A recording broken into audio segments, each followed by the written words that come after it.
We're on the Mongolian steppe north of the village of Erden, which is east of Ulaanbaatar by about 65 kilometers. So we haven't come far to arrive in the middle of nowhere. You've heard me on other YouTube videos say that in Britain we have a population density of 2 people sharing the size of a rugby pitch, which sounds very good. But you've got a lot of private land. But here in Mongolia, most of the land is not owned by anybody. That's why they've got this nomadic culture. It is not surprising, but it's also a pleasure to tell you that the population density here is 2 people, not the size of a rugby pitch, but 2 people per square kilometre.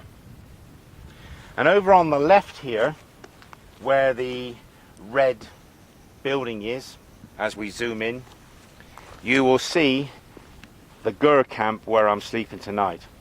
And my young guide, this 23-year-old, dragged me up this mountainside because we're going to watch and wait for the herders to bring the animals back to the Gur camp. And Boggy tells me that by the end of October, when it gets very cold, they're going to drive the animals up that valley. There's a path going up there to the other side to seek the shelter from the icy winds. And they will have vehicles taking water up, which they will take from the river, which is down in the valley here. But you'll see from the edge of these valleys, you've got streams flowing into this wide plain. So you've got a valley in a valley. You've got this wide valley floor here, and you've got these side mountains where you can see truncated spurs in the upper course of these valleys. The reason I've come to Mongolia is to see this steppe scenery, which runs from the east of the country southwest towards Gobi. There is other scenery here in the northwest. They've got lakes and mountains in the north, and down in the south they've got the Gobi Desert. The north of the country is higher, so all the water drains towards China, and that means on this journey where the weather's cooling down, I will do all my travelling in the centre and in the north, and in the last week I'll go south where it'll be warmer, where the weather will be getting colder.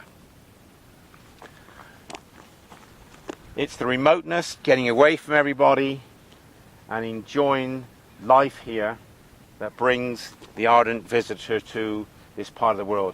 And you can see the scattered settlements, or over the other side of the valley where you've got a ringed wall of an oblong shape with a blue roof, where people have bought that land from the government.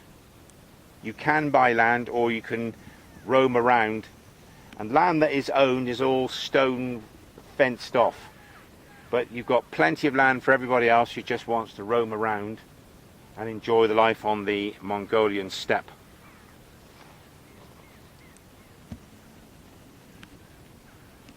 So it's Michael Turner from Turner's Travels signing off and thanking Boggy for being a great camera woman. Thank you.